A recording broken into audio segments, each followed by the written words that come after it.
Pau na máquina, galera! Estamos começando mais um episódio aqui do podcast Made in USA. E o meu convidado de hoje, ele começou a vida como mestre de obra. Hoje ele está aqui nos Estados Unidos, tem uma empresa que fatura 210 milhões de dólares e ele começou from scratch, do nada. Uma construtora Sagewood Corporation. Douglas Trabelli, welcome to America. Seja bem-vindo. Obrigado por me receber. Obrigado a você por ter vindo até aqui e ter arranjado tempo de chegar até Boca. Sem dúvida. Entre idas e vindas, né? Deu para fazer. Douglas, conta um pouquinho pra gente como é que foi esse teu início de vida e carreira no Brasil? Da onde você saiu? Como é que você chegou a construir esse negócio que você construiu? Porque para mim isso é mind-boggling, né? Claro. Coisa de maluco. Claro. Conto de fadas. Né? Eu quero que as pessoas entendam um pouco porque eu estou pensando nisso. Claro, eu gosto sempre muito de expor todos os desafios e tanto o lado bom como ruim, né? Porque ninguém lembra quando você bebe, mas né, só que você cai. Exato. Então, a questão maior, eu comecei office boy com 14 anos de idade, trabalhando no Brasil. Uma família de classe média. Né? Eu sou filho do seu Antoninho e da dona Áurea, irmão de Daiane. Muito bom. Né? Marido de Camila, pai de Luca. Só para entender um pouquinho quem eu sou. Sempre tive uma inquietude, eu não conseguia sempre ficar num lugar só. Então eu comecei de office boy numa empresa chamada Biazan, daí fui para uma outra, escritório de contabilidade, que ali eu aprendi uma lição das principais, que eu levo até hoje, que eu quero comentar um pouquinho. Eu fui chamado para trabalhar porque eu jogava futebol bem, então o time era ruim, e eu me colocaram para o escritório de contabilidade para jogar no time. E eu era office boy, já um pouco articulado, então o que eu fazia? Eu não ficava em fila de banco, eu conhecia todo mundo, eu deixava os negócios um para cada um, fazia o que eu queria fazer e depois eu voltava a pegar o recibo e voltava para o escritório. E tinha uma coisa interessante, que como eu tinha uma relação muito legal com meus companheiros de trabalho, no futebol e tudo isso, eles me davam oportunidades. Vem cá, faz escritura fiscal, faz departamento pessoal, não sei o quê. Eu repetia, cara, não sou pago para isso. Eu sou pago para fazer isso. E o contador, que é o Jonas, que realmente me contratou para isso, que a gente tinha uma relação muito legal, um dia falou, fica aí depois do trabalho, eu quero falar contigo. Eu falei, ok. Falei, o que será? Esperei, tudo bem. Aí chegou no momento, ele falou assim, olha, e aí, por que você não evolui? Os caras falam que você é inteligente, que você pega muito rápido, o que acontece? Eu falei, pô, Jonas, não sou pago para isso, sou office boy. Se você me colocar como auxiliar, tudo bem. Eu falei, primeiro, você mostra quem você é, para depois pedir um crescimento dentro da empresa. Então, se você não mostrar que você é capaz, você nunca vai ter essa oportunidade. Isso foi uma coisa muito importante para mim, lembro até hoje.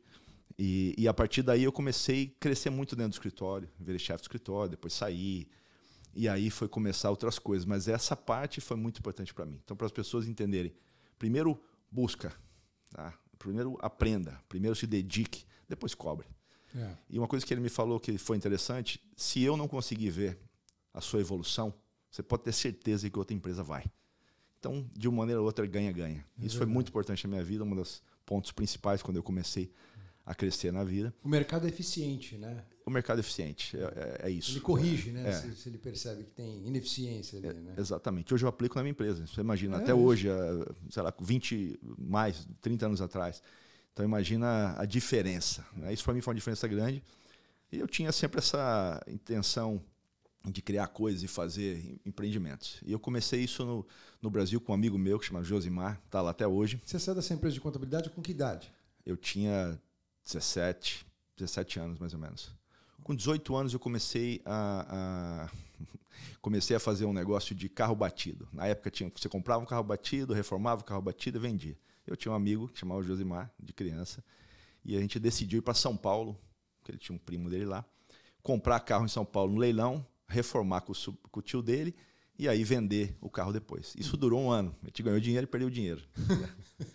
Foi a primeira experiência de empreendedorismo nesse sentido. Aprendi muito disso. As coisas comigo eram sempre muito rápidas. Aí, baseado nisso, a gente perdeu dinheiro, ficamos com 2 carros no final e voltamos para Maringá. Aí eu tinha essa vontade de sair do país, sempre tive. E a primeira vontade era Estados Unidos. Você nasceu em Maringá? Eu nasci em Maringá, sou maringaense. Primeira etapa era Estados Unidos. Não funcionou, eu fui para a Espanha. que foi no que funcionou? Visto? O visto. Não deu certo o visto na época e eu falei, cara, eu vou para Espanha. Tinha uns amigos na Espanha, tinha uma prima na Espanha que me recebeu, inclusive. E fui para Espanha. Você tinha que idade? Eu tinha 19 anos. 2 anos depois. 2 anos depois. Ah. Aí fui para Espanha e aí comecei a trabalhar em obra. Um dos outros motivos que eu fui chamado para trabalhar na construtora espanhola, que foi espanhola, porque eu jogava bola e os caras queriam que eu jogasse no time. Tudo bem. Fui para essa construtora começando a quebrar parede.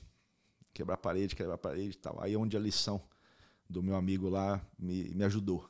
Né? Comecei a quebrar parede, subia, demolia, descia saco de lixo, subia saco de lixo, uma loucura. Não tinha elevador, tinha que subir e descer 5 andares.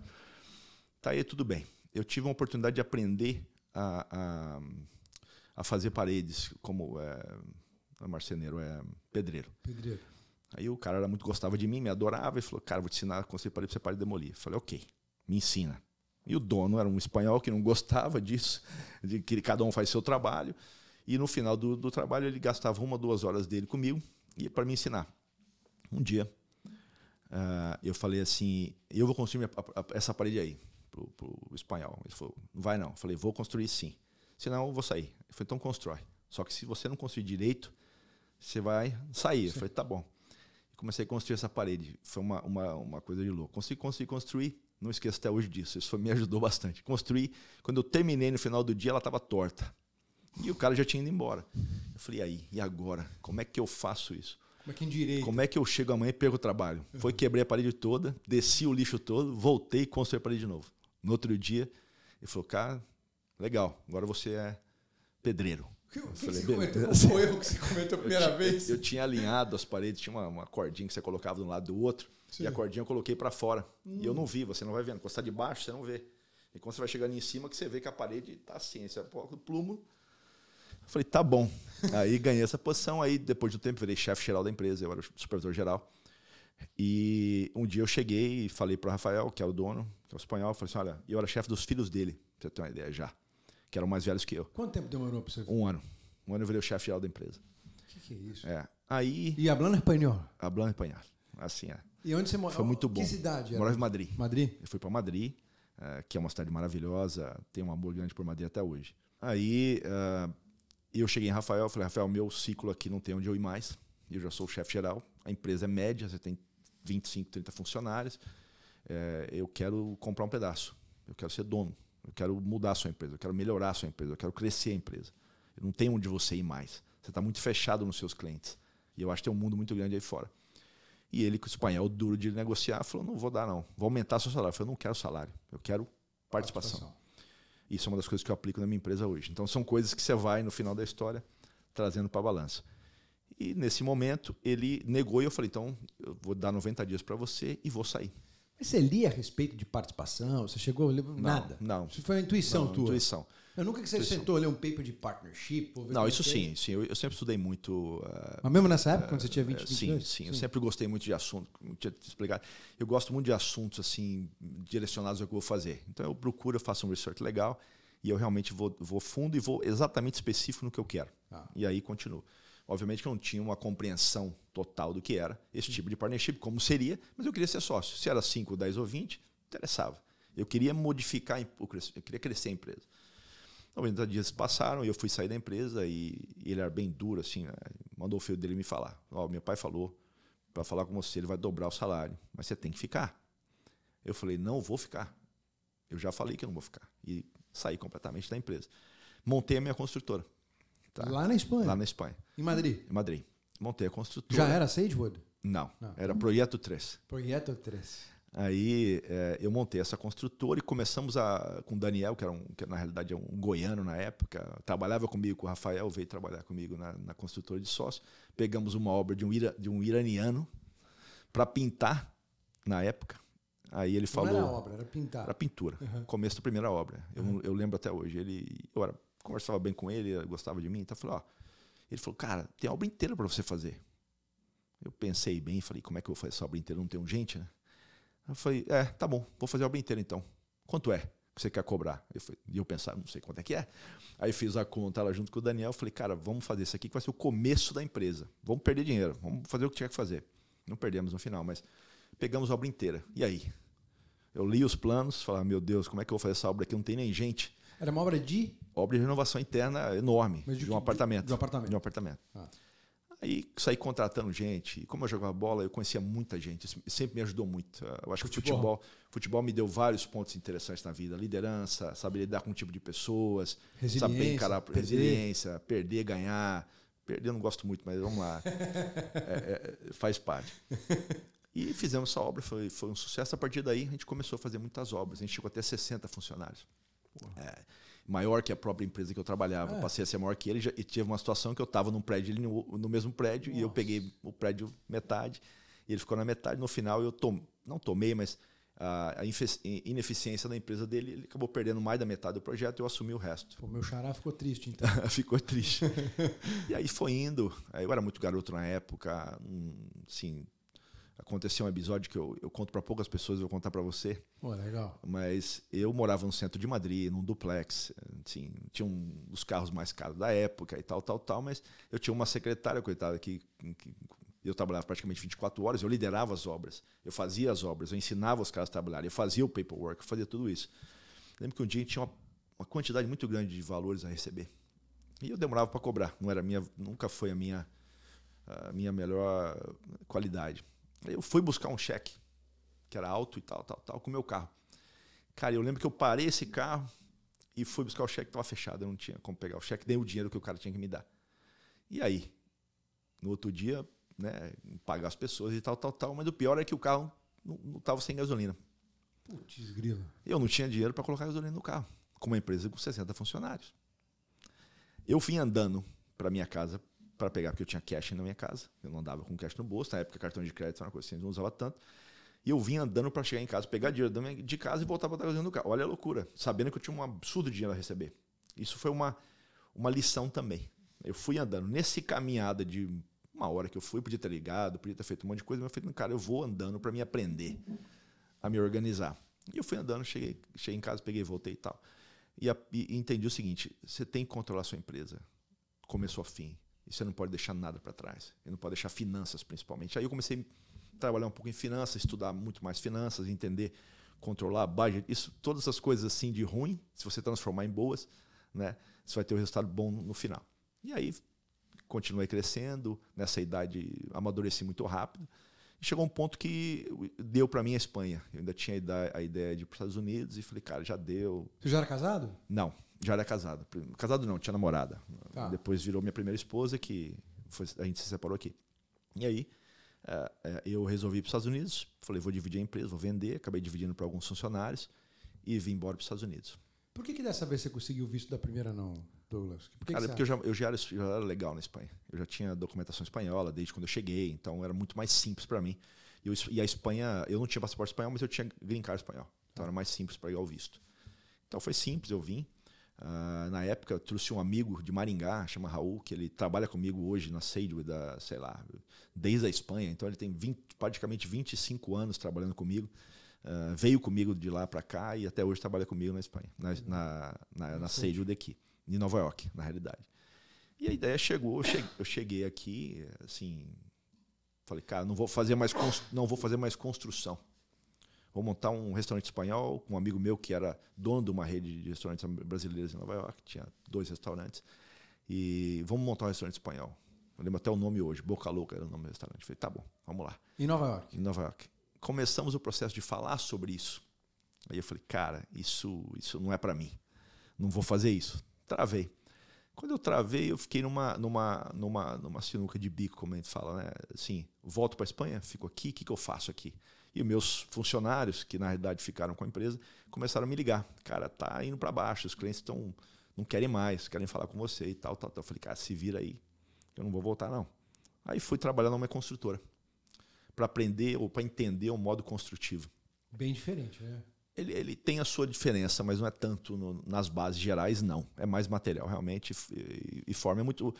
A Europa é mais parecido com o Brasil do que os Estados Unidos, mas o básico ele é muito parecido. Tá. E comecei quebrando parede, mesma coisa. Fui para demolição. Eu queria começar do princípio ao fim. Eu queria entender. Peraí, você recomeçou, então? Eu comecei do zero. Você tinha tua empresa lá, você voltou a quebrar a parede aqui? Eu voltei. Desde o começo. Quantos anos agora? 23? Eu estava com 23 anos, né? 23 anos. Aí eu peguei e falei, cara, 24. Aí eu peguei e comecei a fazer isso. Não por nenhum motivo. Eu já estava um pouco capitalizado, não era o motivo, não era o dinheiro. Era aprender do começo ao fim, foi quando eu sempre aprendi na vida. Sempre para mim foi do princípio, desde da demolição, a dirigir a van, até a fase final como gerente de obras. Então eu sempre comecei do começo ao fim, porque o meu princípio é, se eu como seu chefe não consigo explicar o que você tem que fazer, ou não consigo entender o que você está me dizendo, fica difícil você ser chefe. Então você tem que entender o princípio de tudo. Eu não acho que você deva ser especialista em tudo, mas você deve entender tudo para poder liderar. Eu acho que o líder é isso, né? Certo. Ou seja, orgulho para você não existe. Não, para mim nunca foi problema para mim. Uma que eu vim do nada. Eu acho que vim de uma formação muito boa de família. Meus pais sempre me deram muita educação nesse sentido, muito amor, tudo isso, zero com isso. Mas o ego para mim nunca não foi eu acho que todos nós temos ego, mas o ego ele te limita muito ao crescimento, principalmente quando você acha que é melhor que alguém, né? Eu acho que isso é muito ruim. E eu sempre eliminei muito isso da minha frente. E eu comecei nessa empresa e depois de 3 meses, e essa empresa chamava Sagewood, não era Interiors, mas era tipo Restoration. E eu, 3 meses depois, falei com o Sérgio, que era meu sócio, o dono da empresa. Eu falei, Sérgio, eu quero melhorar a sua empresa. Eu quero comprar metade da empresa. O teu nome era do Sérgio? Era do Sérgio. Aí, tudo bem, passou para mim, porque eu fiquei com o direito total da empresa, né? Os nomes que eu fundei depois. Tá aí. Nós juntamos nesse momento. Depois de 2 anos, eu fiquei com a empresa inteira. Ele saiu e eu fiquei tocando a empresa. Você comprou ele, então? Comprei. Mas comprei sem dinheiro. Foi uma compra... O direito da empresa. Toma aqui... Eu vou levar a empresa aqui e vou te dar obras menores, que ele chegou numa fase da vida que ele queria fazer obras menores e eu queria fazer obras maiores. Então não funcionava. Eu continuei dando obras menores, ele montou uma outra empresa menor e continuou tocando. E depois ele foi para o caminho dele, eu continuei crescendo a Sagewood. E a Sagewood é uma empresa que tem suas mudanças a cada 5 anos, exponenciais, né? Que são interessantes. Então, a partir daí, começou a Sagewood Interiors. Que legal. Aí eu fechei a Sagewood Restoration e Sagewood Interiors. Qual que era a diferença entre Restoration e Interiors? Só o nome. Eu queria fazer interiores de luxo e a gente fazia interiores normais. Eu queria fazer de luxo. Eu não queria. De luxo o quê? Banheiro, sala, tudo? Apartamento inteiros, casas e tal. Parte elétrica também? Tudo. Eu fazia tudo. É um general contractor, né? Que é um construtor. A maioria da minha filosofia era ter muito funcionário de qualidade para poder dar. Hoje não, hoje a gente terceiriza muita coisa. Mas na época a gente contratava pessoas que tinham uma habilidade melhor para manter o nível de qualidade. E a partir daí, nesse momento que a Sagewood começou, eu encontrei um nicho muito interessante, que é de luxo em Nova York. E tinha uma parceira que é a minha parceira até hoje, que chama Cristiana Mascarenhas, que é uma pessoa maravilhosa, que eu até recomendo para você, a história dela é fantástica. Estava há muito tempo lá e tinha um nicho muito legal, uma arquiteta completamente renomada hoje, na época também, e me deu a primeira oportunidade. Eu era o 5º contractor dela, o menorzinho. E eu passei em 6 meses a ser o número 1, né? E aí fazia obras espontâneas, obras grandes e tal. E a Sagewood foi indo. Depois dos seus, 5 anos, né, 6 anos, eu tive algumas oportunidades. Eu tive uma oportunidade muito interessante, que eu sempre quis ser incorporador, então minha ideia era, eu quero ser construtor, mas eu quero ser incorporador. Até então a gente não tinha feito verticalizado nada, não tinha construído em Nova York, porque Nova York muita renovação, muito apartamento. Você não tem... tem terreno, né? Tem terreno. Eu fiz lojas muito importantes, eu fiz restaurantes, uma rede de restaurantes que chama St. Ambrose, em Nova York, que são um dos mais famosos hoje, restaurantes italianos. Eu fiz 11 restaurantes para eles, né? A gente criou uma parceria muito grande. Hoje eu não faço mais, hoje não dá mais para mim. É muito pequeno. Então, eu tive a oportunidade com um cliente meu libanês. Eu fiz um apartamento dele de luxo, a gente ficou muito amigo. Ele era um cara muito grande no mercado financeiro. E ele estava saindo não posso falar o nome, porque é uma questão, né? Sim. Ele estava saindo da empresa, desse banco, e um dia a gente conversando, ele falou, você pretende fazer alguma coisa no real estate? Eu falei, eu vou ser incorporador, estou preparando meu business plan. Ele falou, ok. Quando tiver o business plan, você me mostra. Mas eu escutei aquilo, falei, o que esse cara vai querer? Né? Aí eu peguei e contratei uma pessoa da Goldman Sachs para desenhar o meu business plan, porque porque eu não sabia mais ou menos como é que funcionava. Então, do lado direito, eu estava trabalhando, aprendendo como é que fazia. E do lado, quando eu tenho uma profissional de alto nível, trouxe um business plan para mim, uma teoria de investimentos e tal. E eu queria começar pequeno. Mas não cheguei a ele. Eu ia comprar com o meu recurso, coisas menores, e ia começar. Um dia ele me liga, estou em Nova York. Ele tem 6 casas no mundo, então é um cara que viaja o mundo inteiro. Eu estou em Nova York, como é que está aquele business plan? Eu falei, cara, tá aqui. Tá pronto. Você quer ver? Ele falou, só vem agora aqui em casa. Aí eu estava no escritório, peguei e botei debaixo do braço, cheio de orgulho, que eu decorei até a vírgula do business plan. Cheguei lá, sentei, ele totalmente informal e tal. Deixa eu ver o business plan. Olhou o business plan. Falou, posso mexer? Eu falei, claro. Começou a mexer, assim, fez um monte de anotações e me entregou. Falei, e aí?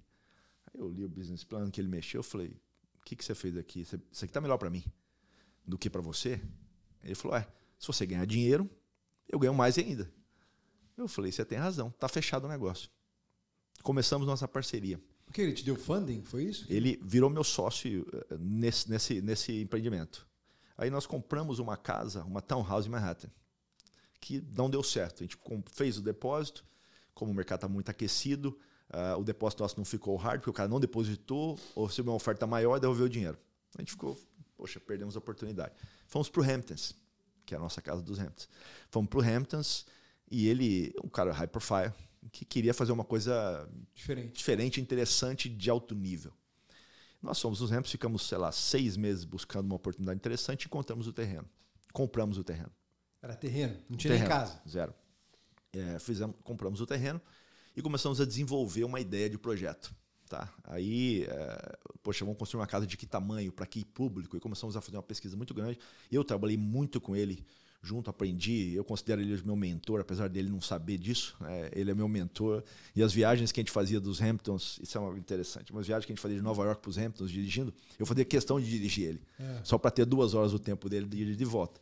Isso me deu uma abertura de mercado, de business, que você não tem ideia. Foi uma das coisas mais valiosas. Mais valioso. Era uma aula. Era uma aula. Mais valioso do que a casa que eu construí, mais valioso do que o fazano, mais valioso do que qualquer outra coisa desse tamanho. A gente começou a desenvolver essa casa, era a primeira casa de alto nível que eu estava construindo desse tamanho. A casa tem 1.800 square footage, então são 18 mil metros quadrados de casa, na frente da água, numa área... Quando terminou a casa, a gente colocou ela para vender 40 milhões, hoje a gente está a 35. É uma casa que não está à venda ainda. A gente teve 2 anos e meio de construção. É um projeto absurdo. Contratamos... Você botou para vender por 40 milhões. Mas hoje você falou que está 35. 35. A gente reduziu, o mercado mudou um pouco. Você está falando lá atrás, né? Isso é agora. A casa está lá ainda. Está lá. Sim, mas quando você construiu foi que ano? Foi 10 anos. Não, nem isso. Eu comecei o processo há tempo atrás, 7 anos atrás, mais ou menos. Mais um pouco. Mas aí a gente começou a construir, tal. E a casa tem 4 anos que ela está pronta. Mais ou menos a gente aluga, mantém. Isso que eu ia te perguntar. Você aluga a casa? A gente aluga. Primeira vez que a gente alugou agora para uma amiga, na realidade dele. A gente não alugava para terceiros. Para uma pessoa do banco e que queria ficar lá 3 meses, a gente alugou. A ideia é vender. E por que não vendeu ainda? É um produto muito caro. É uma área muito premium. Existe um comprador específico. A gente não baixa o preço, então a gente não quer baixar desse valor, porque a casa tem muito valor agregado. Legal. Não tem mais estoque no mercado. Então, uma pessoa específica que vai comprar, a gente não tem pressa. Então, carrega a casa, foi um marco pra gente, foi uma casa que a gente tem Você nunca pode se apaixonar por negócio, pelo seu produto, mas ali tinha uma atenção especial. O primeiro, assim, empreitada pesada que nós tivemos, de entendimento, para mim foi uma lição muito grande de entendimento de produto. Não gastar mais do que você deveria ou não tal. Isso foi muito interessante naquela época. Tá? Nós fizemos junto tudo. Então nós contratamos os melhores arquitetos americanos, chama Barnes & Company, os melhores do Hamptons. As casas que eles desenham são casas de 50, 100 milhões. Então contratamos eles. Não gostamos da parte interna do que eles faziam. Contratamos um interior design famosíssimo, chama Massimo Castanha, na Itália, em Milão. Então nós colocamos os 2 melhores juntos. Porque a gente queria um produto diferenciado. E, para ser sincero, eu imaginava que ele ia ficar com a casa no final. Porque foi tanto tempo que a gente dedicou a isso. Nós compramos todos os materiais da casa de acabamento em Milão. Nós fomos 3 vezes para Milão juntos escolher materiais. Nós pegamos os melhores materiais possíveis, customizamos tudo na Itália e trouxemos tudo para cá. Uau. Então foi um projeto fantástico. Nós tivemos algumas exposição muito grande sobre essa casa. Uma casa Quanto tempo de construção? 3 anos. 3 anos. Então, 3 anos de construção e tem 4 anos que ela está no mercado. E foi modificada algumas coisas, porque o entendimento do produto é importante, o tamanho dos quartos. Nós temos 4 tipos de divisões de andares. Então, a casa tem 2 andares e meio, mas ela, na realidade, tem mais. Ela tem 12 quartos. Então, é uma casa fantástica, um quadro de tênis. Então, essa foi uma das aventuras mais interessantes. Para mim, o que eu tirei mais disso foi o tempo que eu tive com ele. E nós somos sócios até hoje e temos outros pensamentos de investimento juntos, mas para mim o que isso foi mais importante. Nesse mesmo momento... Essa foi a sua primeira incorporação? Foi a primeira incorporação. Tá. Eu já tinha feito a minha própria casa. Eu tinha comprado uma casa no Queens, eu tinha construído a casa para mim e fiquei morando, mas uma casa mais modesta. Tá. Não esse nível de Lógico, casa. Entendi. Mas nesse mesmo tempo que eu estava fazendo essa casa, eu já estava olhando para Miami, aí eu vim construir em Miami. Peraí, antes de você continuar, perdão. Enquanto você construiu essa casa, você tinha outros projetos rodando? Eu geralmente gerava 20 projetos ao mesmo tempo. Tá. De interior, de renovação, obras significativas. Ou seja, quando você fez a tua primeira incorporação, você já tinha quantos funcionários? Eu tinha entre indiretos 120, 150 pessoas, mais ou menos. Hoje você tem indiretos. 1.200? Indiretos, bem mais que isso. Mais. Diretos menos, né? A gente terceiriza muito. Então, envolvidos no projeto, nós temos uma quantidade muito grande.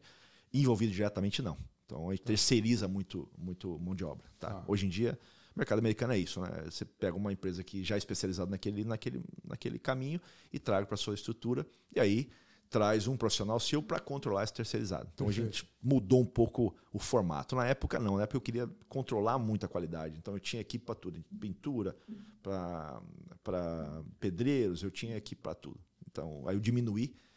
Na época, eu dei uma oportunidade para eles montarem a empresa também, quando a gente começou a pensar nisso, e trabalharem para a gente como terceirizados. A gente foi crescendo e dando opções de crescimento para as pessoas. Então, 20 projetos e aquela mansão. E a mansão e a Flórida. Aí eu vim para a Flórida, sei lá, 10 anos atrás, 9 anos atrás, a ver obras que as pessoas queriam do mesmo nível de qualidade que não tinha aqui para que eu viesse fazer. Então, eu vim pessoalmente fazer. E montei time aqui, comecei a fazer e montei o escritório. Em Miami. Em Miami. Aí comecei uma outra aventura em Miami, onde você aprende que você tem que focar no seu negócio. Eu tive uma oferta de montar uma empresa que chamava Oscar Ono, uma empresa de acabamento de piso de madeira de alto padrão, fabricados na Holanda com o brand francês. Tá? Então eu montei uma loja em Nova York e montei uma loja em Miami. Tá. Eu contratei pessoas e dei sociedades. Durante 3 anos essas empresas geraram funcionário, depois eu fechei as 2. Mas como eu já estava em Miami, serviu muito para a questão de network. Me ajudou muito o network essas empresas. E eu fechei. Por que você fechou? Porque eu não conseguia me concentrar. E eu imaginei que as pessoas que dirigiriam essas empresas não precisariam da minha presença. E quando eu vi que essas empresas não estavam funcionando como deveriam, e o esforço que eu teria que ter não justificava a minha perca de foco, tapa buraco. Eu fechei as empresas e continuei focado no que eu gostaria. Ótimo. E eu estava já em incorporação, para mim já era mais interessante. E em Miami eu tive oportunidades interessantes. Eu comecei em Miami 2 prédios. Um em Bay Harbor, que eu fui construtor e fiz parte da incorporação, indiretamente. Perto de Aventura ali? Em Bay Harbor. Sim. E o outro foi em South Beach, que eu também sou um dos donos, investidor e o construtor. Então eu comecei em Miami já uma opção grande de negócio. Pô, legal, hein? Depois disso, já comecei condomínios de casa, em Fort Lauderdale. Eram prédios de que tamanho esses daí? Prédio de 17 unidades e prédio de 12 unidades. São 7 andares e 6 andares. Tá. São prédios menores. Tá. Mas são prédios de localizações importantes. Um em Bay Harbor, difícil de construir, e o outro em South Beach. Que hoje nós alugamos esse hotel para a CVC no Brasil, um triple net. Então, é o primeiro negócio que eu fiz de developer aqui. Legal. Quando eu estava... esse era comercial, então? O de South Beach. Você falou que você alugou para a CVC? É um hotel, é um condo-hotel. Um condo-hotel. Condo-hotel de 12 unidades. Entendi. Eu tive um sócio brasileiro que me trouxe essa oportunidade. A princípio, eu era construtor e virei sócio dele e virei incorporador com ele nesse processo. E está até hoje esse prédio é alugado como triple net para a CVC. Então, mas a CVC é uma empresa, agência de turismo, né? A CVC lá no Brasil. Que né? Na época queria colocar um pezinho aqui, comprou uma empresa que operava em Orlando. E hoje, através dessa empresa, eles têm a bandeira no nosso hotel. A ideia deles é expandir o Brasil, pelo que eu entendi, fora do Brasil. E o nosso era o primeiro pezinho que eles iam colocar. Então ali é um hotel deles, é isso? É nosso, alugado para eles. Eles tem funcionário tem lá? Funcionário, eles controlam o hotel. Um triponet. Triponet quer dizer é um aluguel onde a gente não se envolve em nenhum tipo de custo. Então, a gente recebe anualmente um valor tal pelos eles alugarem completamente o hotel. Eles são responsáveis pelo prédio um certo tempo. Mas especificamente para funcionário interno deles? Não, é para turista. Então eles vendem o pacote lá no Brasil, pacote lá e traz você aqui. vai descer em Miami, só que você vai ficar no nosso hotel lá em Miami. Isso que eu queria entender. Exatamente isso. Eu acho que eles têm um plano de expansão, não discuti mais, não negociei mais com eles, mas entendo que eles têm um plano de expansão internacional. E era um modelo muito bom, porque era um modelo que a ideia era fazer fazer outros e tal, e acabou a gente parando nesse. Legal. Também o meu sócio lá, o Alexandre, ele tem muito foco do Brasil, acabou não funcionando mais esse negócio. Né? A partir daí, começou a surgir as oportunidades em Nova York de verticalização. Então, a partir daí, eu tive um outro projeto em Nova York, que eu também sou dono, na 52, entre primeira e segunda. Então, a gente construiu um prédio na 52, 6 andares, que eu sou o developer, que eu sou o construtor, que eu sou o investidor. Boa. Com 2 sócios, um francês e 2 franceses. E aí, idealizamos o prédio na realidade, para a UN. Né? Poxa, vamos construir um prédio ali para a UN. Fizemos um duplex, um triplex e 2 simplex. Um prédio de luxo. United Nations? A ideia era fazer para vender para executivos da United Nations que estão ali do lado. Então, um prédio na 52, entre primeira e segunda. Então, a gente idealizou um prédio um pouco mais de luxo para esse público. Né? Tinha um terreno ali? Sim. Nós demolимos a casa existente e construímos o prédio. Tem pouco, né? É difícil. Hoje em Nova York é difícil. 52? Você compra, né? Você compra uma townhouse, a gente aprovou o crescimento, subimos 6 andares, não podia subir mais que isso. Então fizemos um prédio um pouco mais, um nível médio-alto, porque a gente estava acostumado com isso. E entregamos, inclusive, cozinhas da Florence, eu comprei da Florence, que fazem parte desse projeto. Hoje nós vendemos 2 unidades, continuamos com 2 unidades e mantemos o prédio. Legal. É um prédio de venda. Né? O mercado está... Mas para isso agora a gente segurou um pouco. Nesse mesmo tempo, e isso cada 1 ano, cada 2 anos, eu tive a oportunidade de construir o Fazano Quinta Avenida. Né?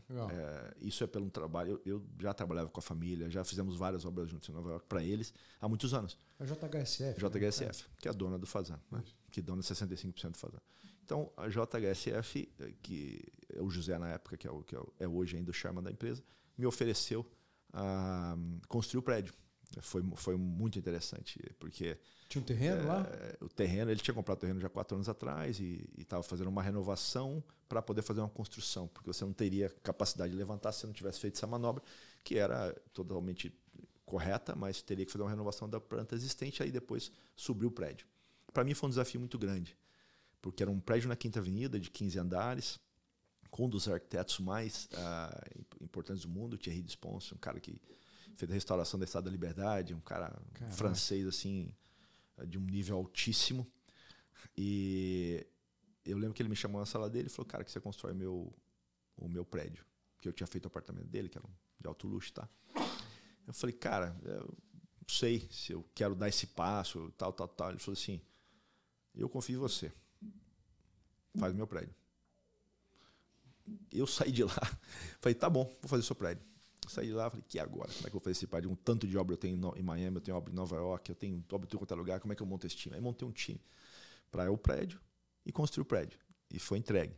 Onde foi esse prédio? Isso na Quinta Avenida. Também? Com a JHSF. Com a JHSF, perdão. Então foi o prédio da 62, na Quinta Avenida de 62, 63, hoje é 15 andares, está entregue o hotel e já está funcionando. Né? Nós tivemos um projeto também interessante, começou de uma forma e foi terminado até chegar no hotel. Uau. Isso é um marco, principalmente, eu acho que para o brasileiro, que nós somos os primeiros brasileiros a construir na Quinta Avenida. Olha só, quem não conhece a Quinta Avenida não tem ideia do que a gente está falando, né? Mas assim, a Quinta Avenida o que eu vou falar? É tipo uma Faria Lima com... Exato. É uma Faria Lima, sei lá. É uma área... Só que tem muita loja famosa lá. Aí estamos na Madison, tem as lojas famosas. Isso. E a Quinta Avenida, um dos residenciais mais caros dos Estados Unidos. Coração de Nova York. É o coração de Nova York. Ela foi do Central Park. Isso. Então, quer dizer, imagina o Trump Tower está 2 quadras dali. Uau. Então, foi o primeiro Brazuca ali, então? Fomos o primeiro Brazuca construído na Quinta Avenida. Nos últimos 100 anos, nada foi construído entre 58 e 96. Uau! Então, nós somos os primeiros. E a JHS foi a primeira developer a fazer o prédio da Quinta Avenida, a Que participar legal, desse projeto. Então foi um projeto, um marco muito grande para a gente, uma obra que eu praticamente dirigi, uma grande parte dela, porque era muito desafio, era assim, o acabamento de maior alto nível possível. E aí foi indo, né? Acho que a partir do Fazano a gente teve uma exposição muito boa, principalmente como investidor brasileiro. E aí eu comecei a intensificar muito mais pro lado da Flórida, South Florida, em termos de projetos para development. Quantos projetos agora Cara, nessa tem época? Nova York eu devo ter pelo menos 10 a 12, mas de renovações internas, que aí a minha sócia que toca, eu vou, ajudo, mas só no processo mesmo de management, né, dela, no caso, mas ela toca a empresa inteira lá. Aqui nós temos condomínio de casas, nós atuamos em 3 áreas principais hoje aqui na Flórida. Nós atuamos hoje em Fort Lauderdale, nós atuamos hoje em West Aventura e Homestead. São todos projetos nossos. Então, Homestead hoje, Fort Lauderdale hoje nós temos um condomínio de 24 casas, nós já construímos 10, entregamos 10, estamos construindo outras 14 na frente, que é o nosso terreno também. E começamos uma de luxo, de 2 de luxo, na realidade, ali perto. Vamos começar mais 2 de luxo, que também são terrenos nossos. E temos o planejamento de mais 31 de luxo numa área mais nobre daquela parte ali. O que é o que importa para a gente? Eu acho que no real estate é muito importante você conhecer o seu local. E quando você constrói, é mais ainda. Tá? Então, o pedágio ele é pago nos primeiros projetos. Então, eu considero isso, a gente brinca no escritório, MBAs. Então, meu MBA já foi pago em Fort Lauderdale. Eu tenho um MBA... Você conheceu a região muito bem, né? Muito. Nós começamos, sofremos. Aqui você tem uma facilidade de comunicação com a cidade. Você vai para o mayor, para o prefeito, você vai para o planejamento e você discute de onde a área está indo, onde a infraestrutura está indo, e você decide aí abertamente onde é que você quer ir, né? Onde é que está crescendo. Mas por que você fala que é fácil? Lá no Nova York, não é? Nova York não. É bem mais fechado isso, porque a cidade é muito grande, né? Aqui as cidadezinhas são muito pequenininhas. Então você tem acesso às pessoas mais fácil. Então, você vai para Hollywood, por exemplo. Eu fui para Hollywood, a gente tinha comprado um terreno em Hollywood, que era para construir 27 unidades. Eu fui para discutir velocidade de projeto, que eu queria começar. E o builder official, que é o chefe dos engenheiros da cidade, me chamou na sala e falou, peraí. Você sabia que você pode construir 150 unidades aqui? Nós mudamos o código. Eu falei, não. Mudamos, tal. Aí me levou na sala, colocou todo mundo na minha frente, os engenheiros, me mostrou exatamente onde é que estava acontecendo na cidade. Então, quer dizer, isso é o tipo de pró-negócio que existe nessas cidades menores. Muito e te dá essa oportunidade como developer, porque eles querem o desenvolvimento da cidade. Eu também quero o desenvolvimento da cidade. Então é uma coisa comum, sem sacanagem, sem por baixo do pano, nada. Sério, sobre crescimento de cidade. Então, isso que é o interessante que a gente faz muito. Então, a partir do momento que eu estou numa área, eu conheço as autoridades, eu sei onde está indo, porque o real estate são alguns pilares, né? Os principais é onde você está indo, que a população está crescendo, em qual direção, qual o desemprego, qual a escolaridade e qual o tipo de empresas que estão indo. Demografia é muito importante, né? Tem empresas que geram mais empregos, tem empresas que geram menos empregos. Setores, né? O financeiro ele gera mais serviços que apoiam. E o serviço em si, construção e tal, gera menos. Então, tudo isso é medido para a escolha de onde a gente está indo. Então, a gente tem o nosso index de tudo isso. Então, o que acontece? A gente fica nessa área, paga o pedágio, conhece a área e continua o máximo possível até que a área não tiver mais oportunidades. Então, essa é a nossa filosofia de local.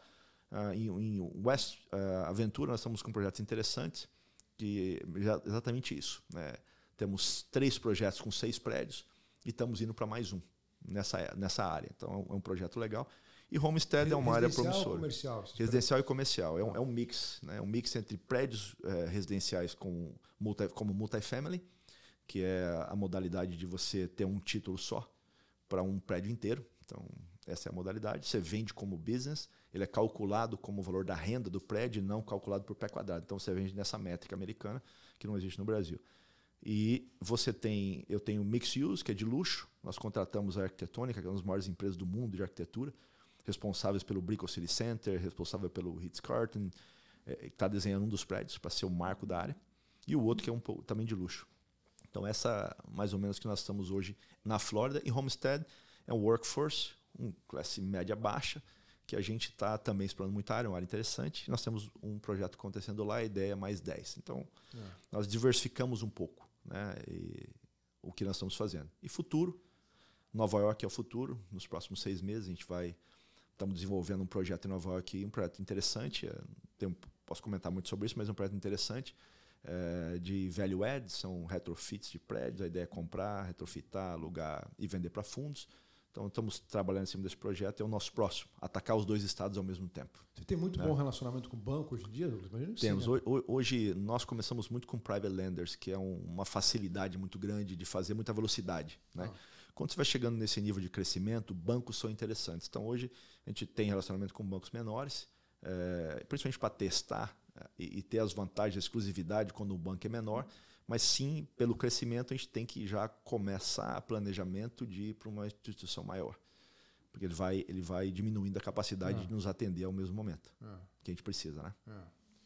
E como é que você enxerga o Brasil? Porque eu entendo também que você também quer expandir para o Brasil. Olha, primeiramente, eu sou brasileiro, patriota, Brasil está aí no meu coração, como Espanha está no meu coração e como os Estados Unidos também. Mas eu sempre tive vontade de devolver um pouco do que eu ganhei no Brasil em termos de vida e família e pátria em si. Então eu sempre tive a vontade de fazer isso. E uma grande parte dos meus investidores são brasileiros. Então eu vou muito ao Brasil para estar perto dos investidores, mostrar o que está acontecendo, ver se está longe, se você quer ver. Então eu vou muito para o Brasil. E sempre que eu vou muito para o Brasil, e eu conheço muita gente, vai surgindo oportunidades. Surgem oportunidades na Bahia, surgem oportunidades em São Paulo. E a gente tinha a intenção já de montar o escritório no Brasil. Então, o que nós pensamos? Já que a gente vai ter um escritório no Brasil, por que não expandir a sede para o Brasil como filial, para vários motivos? Eu acho que o brasileiro tem um talento muito grande, assim, muito resiliente, muita coisa, com muita vontade de crescer, com muita vontade de ver o mundo e tem um espírito um pouco diferente. Nós vimos uma pesquisa, só para você entender, uma pesquisa um veículo que chamou CAI, que diz os países como eles são, como a pessoa ela fica muito tempo na empresa ou não, se a carreira é muito importante ou não. Então, curiosamente, 70% dos americanos, eles não ficam numa empresa por muito tempo. Então, o que eles fazem? Como é muito free, muito fácil, eu quero uma oportunidade no Texas, eu vou para o Texas, eu quero uma oportunidade sei lá, na Flórida, eu vou para a Flórida, Nova York, eu vou para Nova York, não é nem o salário em si, mas é o estilo de vida que eles vão querer. E a oportunidade. Eu vou te pagar $10 mil a mais, vem aqui comigo, você tem uma posição melhor. E a pessoa automaticamente vem. O americano foi surpresa para mim isso, mas ele é muito mais aberto do que o brasileiro. Pra se movimentar. O brasileiro é o contrário. 70% dos brasileiros ficam na empresa e querem carreira nessas empresas, o histórico. Os italianos, 90% ficam. Nossa. Pra você ter uma ideia da diferença. Então, baseado nisso, eu, na minha empresa, e a história dela é que meus sócios começaram como funcionários e viraram sócios hoje, é de apostar na empresa em si. Obviamente que eu contrato posições keys de mercado local para trazer experiência, comprar experiência e não pagar o preço da espera. Mas a gente entende que tem muitos talentos brasileiros lá que querem vir para cá. Então, um dos motivos também é ter a filial e fazer essa transferência de conhecimento. Trazer meu funcionário brasileiro de lá para cá, para entender a empresa, entender o mercado, aplicar isso no Brasil e vice-versa. E a partir daí surgiu uma oportunidade. Então, vira um hub de recrutamento e seleção para você. Exatamente. E de manter talentos. Escutou isso aí, né, Brazuca? Você que está escutando aí, você trabalha com construção, tá aí, ó. Exato. E de manter talentos. Eu acho que é muito difícil segurar talento.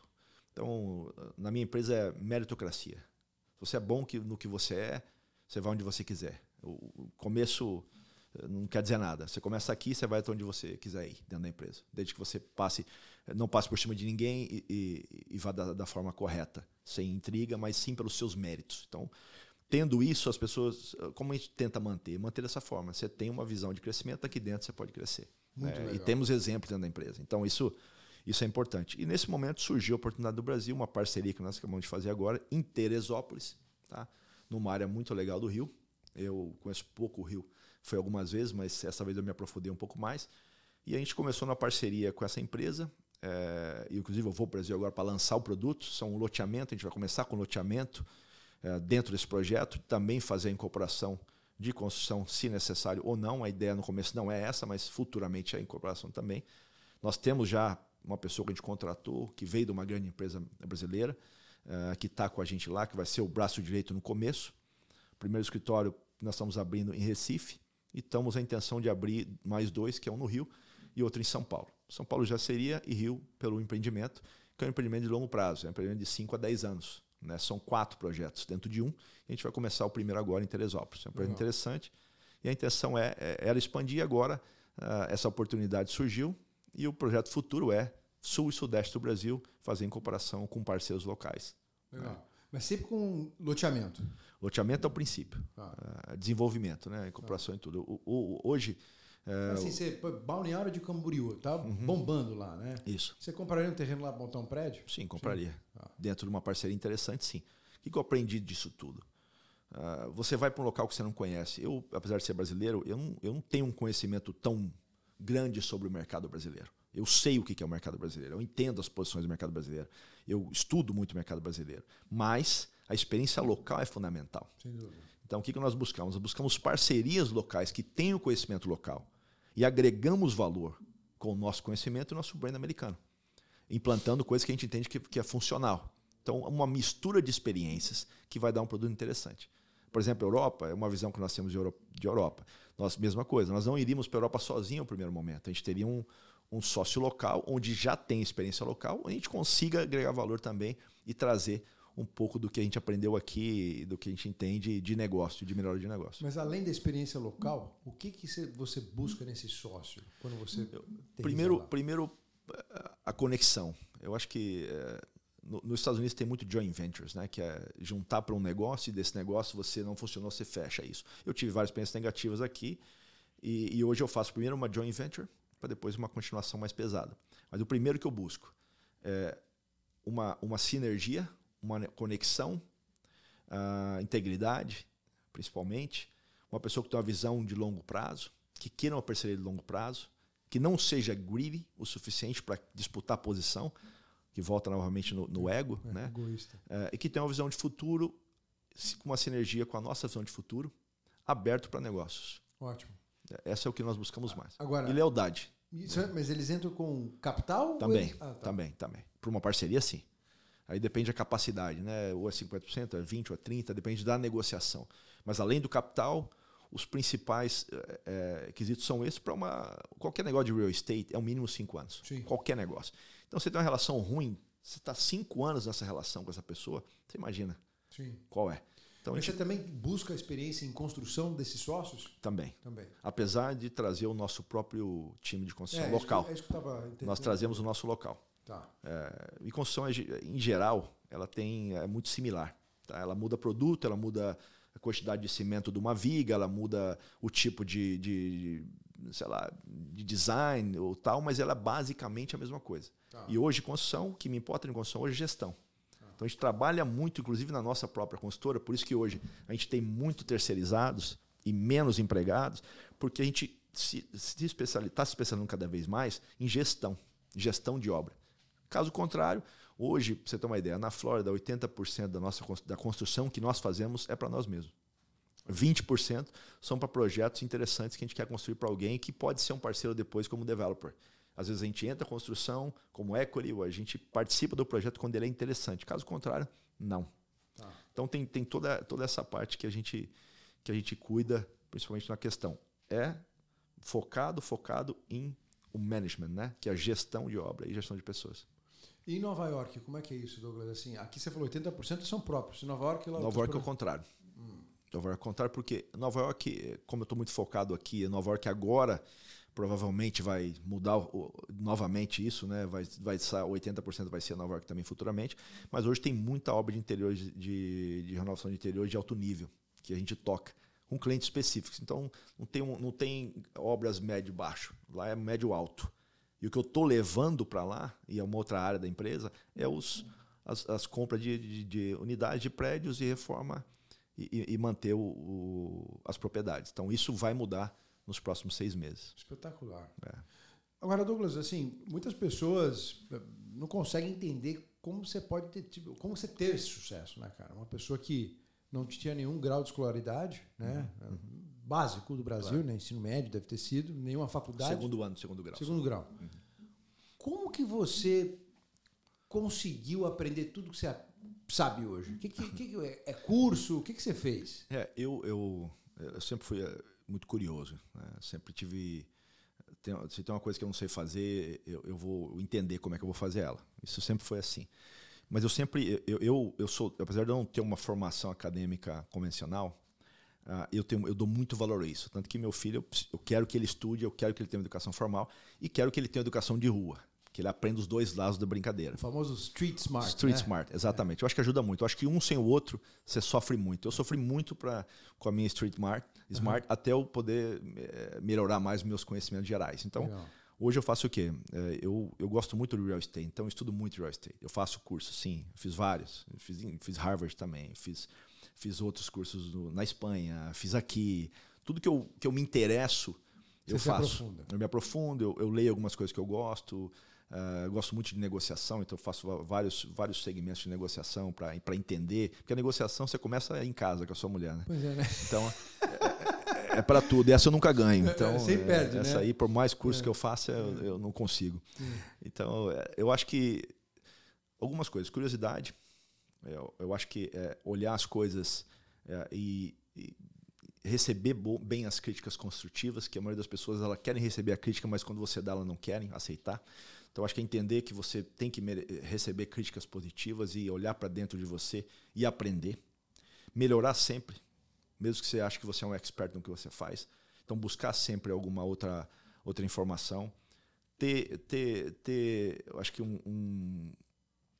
uma relação de amizade com pessoas que estão em uma posição maior que a sua, para que você possa aprender um pouco mais disso. Cortar um caminho do que essa pessoa já fez. Um pouco do que aconteceu naquelas viagens, né? Exatamente. Eu cortei um caminho grande ali. Então, eu também tenho o prazer de ensinar ou de falar para alguém a minha experiência, porque eu acho que é válido. Ninguém precisa sofrer o caminho se você tem um caminho mais simples aqui. Foco. Acho que foco no que você está fazendo é o mais importante. Se você não tem foco, você não vai a lugar nenhum. Foco. Acho que esse é o principal. Entender a sua capacidade até onde ela vai. E aí melhorar onde você está indo ou não. Então, eu acho que todos esses pontos são fundamentais. Para mim foi muito isso. Eu tive dificuldade em entender onde eu queria ir na minha vida, porque quando a oportunidade vinha de diversas formas, né? Então, oportunidade aqui, eu quero pegar tudo, aí onde você se engana. Então, o foco é que define o caminho que você vai tomar. Resiliência no caminho que você está indo, não sair, ficar, ir até o final. Então, isso eu acho que é um dos segredos. Mas, para mim, o principal é foco. Mas o ensino você buscou, né? A parte acadêmica. Busquei a parte acadêmica. Eu busco até hoje. Eu faço os cursos, eu não paro de fazer, eu faço um atrás do outro. É isso que eu ia te perguntar. Como é que você balanceia como é que é a sua rotina semanal, o seu tempo? Quanto tempo você dedica para o trabalho? Descreve para mim, como é que é de segunda a domingo uma vida do Douglas? Claro. Eu por muito tempo, ainda sofro com isso, as pessoas mais organizadas, as pessoas que colocam no schedule, um schedulezinho de tudo que você vai fazer durante o dia, durante a semana. Eu tenho dificuldade com isso. Então eu me forço a fazer isso. Então eu tenho minha rotina. Eu acho que a rotina faz parte disso. Sem rotina, você está perdendo tempo. Então controlar seu tempo é muito importante. Super. Muito importante. Então minha rotina, eu acordo de manhã, eu acordo muito cedo, eu acordo 5 horas da manhã, 5:30 da manhã, não consigo dormir muito. E a primeira coisa que eu vou fazer é andar com o cachorro. Então eu ando com o cachorro, tenho meu compromisso com o cachorro. 2 vezes por semana eu levo meu filho na escola. E aí eu começo uma série de reuniões. Eu tenho das 7 ou 8 da manhã eu tenho aula, ou de inglês para executivo, que eu faço diretamente, mesmo falando inglês há muito tempo. Remotamente ou pessoalmente? Não, remotamente. Aí a primeira hora de manhã eu tenho 1 hora só para ler, então eu leio alguma coisa durante meia hora, 1 hora, de um assunto, ou real estate ou não, escuto podcast, para me informar, ou escutar a ideia de pessoas, e depois vou para o escritório. Eu tenho várias reuniões, todas organizadas. No final do dia, eu volto, ou vou para o gym, que é coisa que raramente, mas tudo bem, está lá na minha agenda para fazer, e fico com a minha família. Finais de semana eu tomo meu tempo. Mas que horas termina o trabalho para você? Geralmente eu estou em casa às 7, 8 horas da noite, ou um pouco mais cedo, mas ainda sempre tem uma ligação ou outra, mas eu limito isso. Já com o tempo eu fui limitando muito isso. Hoje eu atendo o telefonema do meu sócio ou da minha sócia, caso contrário, eu deixo na máquina e no outro dia eu resolvo, para dedicar um pouco de tempo à minha família. Final de semana, sábado é um dia que eu gosto muito de trabalhar de manhã. É mesmo? Eu, não sei, eu sou um cara diurno, eu gosto da parte da manhã, no final do dia eu estou cansado. Minha mente não funciona tão bem no final do dia. Então o que você faz no sábado? Porque o sábado tudo tá... Eu marco reunião video call, por exemplo. Com meus sócios do Brasil, com projetos do Brasil, com clientes que querem entender alguma coisa, ou reuniões internas de empresa, por exemplo, com o meu sócio, o Rodrigo. Vamos no escritório agora de manhã e vamos fazer um brainstorm do que nós estamos fazendo. É uma hora que não tem ninguém, é uma hora que a gente está concentrado. Então eu uso para isso. Não todo sábado, mas geralmente é uma hora que eu acordo cedo, faço isso e depois continuo o meu dia. Aí no sábado à tarde com a minha família, no domingo também. E na segunda eu começo de novo. Aí eu tenho minhas viagens entre isso, né? Eu divido meu tempo entre Nova York, Miami e Brasil. Tua família mora em Miami? Minha família mora em Miami. Minha mulher e meu filho. Então pelo menos 10 dias no mês, eu estou em Nova York. Então eu me organizo para ir em Nova York e voltar. E o ano passado eu tive 7 vezes no Brasil. Então, esse ano eu devo ir mais ainda. Eu vou de novo agora em fevereiro para lançar o produto. Sim. Então, Teresópolis. Em Teresópolis. Então, essa é a forma que eu me divido, mas ainda tem muito para improve, para melhorar. Principalmente na questão de colocar no calendário todos os dias, as horas certinhas. Mas é uma loucura. Mas eu tenho tempo, sim, para minha improvement, né? Para minha melhora. Sim, desenvolvimento. Todos os dias. Todos os dias. E quantos sócios você tem hoje em dia? Eu tenho 2 sócios na empresa. Eu tenho Joana Sampaio, que é minha sócia em Nova York, que dirige a empresa em Nova York, a parte de interiores. E hoje também dirige a parte de interiores em Miami. Nós fizemos uma necessidade grande aqui. Ela veio para cuidar dessa parte também. A Joana começou como o quê? Joana começou servindo café no meu escritório, para mim. Primeiro, foi engraçado que no primeiro eu contratei ela e fiquei 60 dias sem voltar para o escritório.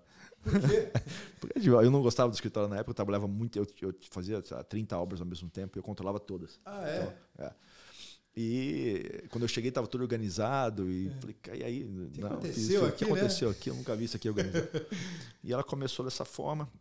E hoje ela é Manager Director da empresa, né? Ela começou, aí quis entender obra, foi aprender obra. Hoje, para mim, é a melhor PM que tem. Se eu pudesse, ela ficava só de PM lá dentro, que é Project Manager. Obviamente que ela tem muito mais talento em outras partes, então hoje ela gerencia os PMs e gerencia o escritório de Nova York. E de Miami. Project Manager normalmente é engenheiro, né? Não necessariamente. Não. Project Manager nos Estados Unidos é um curso que você faz. E Project Manager pode ser para tudo, né? Para construção, para qualquer outra coisa. É uma profissão aqui, lá no Brasil não é. Geralmente o engenheiro aqui no Brasil tem mais facilidade, muito mais conhecimento do que um Project Manager. O Project Manager é financeiro da obra, físico-financeiro de uma obra. Só isso. E o teu outro sócio é o cara que era do Rodrigo Hipólito. A história foi legal também. Eu conheço o pai dele no Brasil há muito tempo, a família dele no Brasil. E eu sempre passava férias na Bahia, que a minha esposa é baiana, né? Então eu passava férias na Bahia e ele me pediu para trabalhar na empresa uma vez. Eu ignorei. Na segunda vez que eu fui ao Brasil, ele insistiu. Eu falei, cara, esse cara tá com vontade. E foi engraçado, porque ele se ofereceu para trabalhar na empresa, que a empresa realmente oferece a meritocracia, o crescimento. Ele viu a história, ele achou interessante. E eu empurrei um pouco mais para frente. Um dia ele me ligou, ele trabalhava no Odebrecht. Você falou que foi para o Odebrecht Panamá, né? Ele tinha uma oportunidade de ir para o Panamá, ou ficar no Brasil, ou vir para cá, trabalhar para mim. Eu falei, cara, se quiser vir aqui, eu vou te dar um salário bem baixo. Mas se você for bom, você vai ganhar muito mais. E ele optou sair do Odebrecht para trabalhar comigo, comandou um prédio, que inclusive é o prédio do hotel. E a partir desse momento, eu vi o interesse dele, a vontade de crescer, de se meter, de trabalhar por muito menos, buscando muito mais um crescimento futuro. A gente se deu muito bem na visão e hoje ele é sócio da empresa. Ótimo. Também. Então, você contrata diretamente das faculdades aqui, engenheiros? Sim. Nós fazemos programa de estágio na empresa também. Também. Tem um setor nosso, né, que busca isso, tem alguns convênios que eles fazem dentro da empresa que é muito interessante. Então o pessoal fica lá 6 meses, aí talvez vem para dentro ou não. Então nós temos isso sim. Legal. O que teus pais acham do que você construiu, cara? Olha, eu acho que eles têm um orgulho do filho ter saído de onde saiu, né? De uma cidade maravilhosa que é Maringá, nada contra isso, mas que construiu uma empresa legal. Eu acho que eles têm provavelmente orgulho disso aí. E olhando um pouco para trás, né? Você falou, desde o princípio você sabia que era Estados Unidos. Não deu certo, você foi para a Espanha. Por que Estados Unidos? Quem que te falava a respeito da Cara, não da sei. América? Não sei se é extinto. Não sei se é a forma que o produto americano era vendido, porque o marketing americano é violento, né? Então, eu acho que o marketing americano, eu acho que o sonho americano, que depois eu fui entender o que era, mas a princípio o sonho americano para mim era ficar rico, né? E depois eu entendi que esse não era o sonho americano. E foi legal entender também. Então, acho que os Estados Unidos vende muito bem isso. É um país da liberdade. Acho que é um país que tem muita força, inspira muito. É por isso. Legal. Acho que foi isso que me vendeu. Foi uma venda, no caso. E se você for comparar o funcionário americano com o funcionário brasileiro dentro da Sageworth, o que você pode falar dos prós e cons aqui e dos prós e cons do Brasil? Eu acho que o americano ele tem uma diferença, não negativa e positiva, mas o americano, como eu te falei, ele tem uma tendência de não ter tanto envolvimento a longo prazo numa empresa pelas ofertas que estão lá fora e pela volatilidade que existe nesse sentido. Então, isso para mim cria-se uma situação difícil de você mantê-los dentro de um plano de carreira de crescimento grande. Você tem muito eles menos engajado? Menos engajados. Se você olhar o unemployment aqui, né, o desemprego, são 4,5. Local, onde eu tenho alguns investimentos, são 1,98. O saudável é 5, que é onde você está mudando de emprego. Então, existe muita oferta hoje. E como o americano é natural daqui, ele pode estar em Texas amanhã, ele pode estar em qualquer lugar sem nenhum problema, né? Principalmente os jovens. Então é difícil de engajar, tem muita oportunidade na mão. Pode ser que se tivesse a 10% aí, o unemployment, pode ser que mudaria essa história, mas historicamente, pelas pesquisas que eu fiz, sempre foi assim. Então a empresa hoje, a gente que está lá a longo prazo, que cresça junto com a empresa, esteja pronto para aprender. A gente tem programa lá de educacional para oferecer MBA para funcionários que querem fazer. Pô, legal. Então a gente investe na base, na ideia que as pessoas... Vocês bancam o MBA dele? Nós bancamos, dentro de um programa, claro. E o brasileiro em si, eu acho que o brasileiro é muito talentoso, como eu falei, muito resiliente, muito esforçado, quer sair do país. Ele quer vir para um outro país, ele quer aprender, tem aquela vontade de aprender. E quer crescer dentro da empresa e tem uma certa fidelidade para isso. Principalmente pelos estudos que nós fizemos. Então, a experiência é que eles ficam muito mais, querem aprender. E eu acho que tem uma... O engenheiro brasileiro é aquele engenheiro que vai para a obra e aprende a obra do começo ao fim. Ele não está só sentado com o plano, vendo o que você está fazendo. Então, isso para mim é muito bom, muito importante. Que o engenheiro realmente saiba o que está acontecendo na obra. Eu acho que esses tipos de coisas são interessantes nos dois perfis. O seu perfil, né? Um pouco do meu perfil, Pouco não, total, né? Zero orgulho, vamos recomeçar. Exato, não tinha pensado nisso. Mas é isso, verdade, né? É isso mesmo. E uma das coisas também que eu sinto o brasileiro tem muito mais skin in the game, como eles falam aqui, né?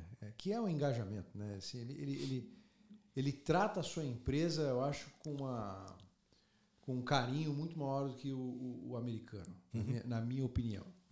Sim. Agora, eu não sei se... Bom, isso eu acho que é assim do brasileiro, mas eu acho que também tem o fato de ser imigrante, o imigrante tem uma vontade a mais de querer brilhar, né? Não, sim. Obviamente que tem pessoas brasileiros que não. Sim, que não, tá certo. Como em tudo, né? Existe uma exceção. Eu acho que sim, o brasileiro tem essa necessidade. O cara quando sai do país, eu falo não só o brasileiro, mas o americano, o mexicano, quem seja. Quando você sai do seu país para ir em outro país, você não tem opção. Ou você vence ou vence. Não tem. Aí depende de que tipo de vitória você quer ter. Porque não tem nada errado. Eu acho que a ambição é uma coisa importante, mas cada um tem que ter o seu limite nisso aí. O que te faz confortável, né? De repente ganhar dinheiro, ficar melhor, não é o gol. O gol é ter uma vida confortável, é ter uma casa, como o sonho americano é basicamente uma casa e um carro, um emprego. É ter esse sonho americano dessa forma, ter família, ter segurança, correr da violência, porque no Brasil, principalmente hoje, existe uma violência muito grande, né? Nas ruas, você está em São Paulo, você não consegue andar numa rua sem ter perigo de ser assaltado. Aqui você esquece disso, você acaba nem lembrando, a gente taking for granted, como é que fala nos Estados Unidos, né? A gente não está dando valor a isso aqui. E no Brasil você tem essas coisas. Então quando você vem para cá, você deixa a sua família. Você para de ter aquele momento familiar. Minha família é grande no Brasil. Então, poxa, todo domingo é na casa da minha avó. Então, você perde isso. Você está sozinho aqui, você cria outras famílias de amigos que acabam sendo sua família. Então, você deixa muito para trás. Então, a sua opção é vencer. Aí, da sua forma de escolha, como vencer. Espetacular. Espetacular. Você sabe que eu tenho muito amigo, não é nenhum nem dois, mas são vários, tá? como você sabe, a gente é patrocinado aqui pela Ancora Insurance, Sim. né? E o Felipe, que é o fundador da Ancora Insurance, ele é um dos fundadores da galera do pedal. Então tem muito ciclista brasileiro aqui e tem muito ciclista que trabalha com construção. Claro. E você falando aqui um pouco para mim, eu enxergo o seu começo, é o mesmo, é o que eles faziam, né? Exato. Trabalham com construção, trabalham com... Claro. Você falou restoration, né? Restauração interna, né? Isso. E o que eu acho mais curioso é por que você acha que você foi tão longe e outros não? Eu acho que é o tamanho do sonho, né? Eu acho que você tem sonho. Essa frase veio até mais simples, tal, mas para mim você tem que ter um sonho grande. Só que dentro do seu sonho grande, você tem que ter vitórias consecutivas a curto, médio e longo prazo. Porque senão esse sonho grande nunca chega. Você vive infeliz, né? Se você não tiver os seus milestones, e onde você... uma coisa que eu aprendi é comemorar, porque quando você começa a crescer muito, você para de comemorar as suas vitórias menores. Falou tudo. E se você cria um sonho grande, olha, eu quero faturar $1 bilhão em 5 anos, mas se você não entender que dentro de 5 anos você vai faturar 200, vai faturar 300, e você, cada vez que você faturar 300, ou que seja, dando só um exemplo, tá? Você vai comemorar isso como se você tivesse chegado nos 1 bilhão. Se você não tiver esse caminho de ter o release, de você vencer essa etapa, a etapa é muito longa. E pode ser que no caminho você volte para trás, ou que você invente uma desculpa para você mesmo para não continuar o seu sonho. Então, sonho grande é sim a base, desde que você tenha vitórias menores até chegar. E veja realmente que a sua evolução está sendo interessante. E não só, vou chegar lá um dia e vai passando tempo, e você não sabe nem a margem que você está de chegar nisso. Então, criar milestones para você chegar e realmente entender que você está fazendo isso. Então, acho que a gente desanima porque o planejamento não é bem feito, né? Desse sonho grande. Muito bom. Muito bom. Douglas, obrigado por ter vindo. O prazer é todo meu. Um espetacular. Obrigado por me receber. Um baita bate-papo aqui. Eu acho que isso aqui é uma lição de vida para muitas pessoas, cara. Eu queria te agradecer, porque eu acho que eu vim com o maior prazer, eu vi várias entrevistas que você fez antes de vir, claro. E você dá uma oportunidade para várias classes de trabalhos, ou de empregos, ou de empresas brasileiras, para expor um pouco a sua história, a sua experiência, e tomara que isso ajude outras pessoas a ter um caminho mais curto. Eu também. Eu acho que parabéns pelo programa. Obrigado. Turma, estamos encerrando mais um episódio aqui do podcast Made in USA. Hoje eu recebi aqui o Douglas Trabelli, fundador da Sagewood Corporation. Obrigado por ter vindo. Semana que vem temos mais. Valeu, turma. A gente se fala. Beijo.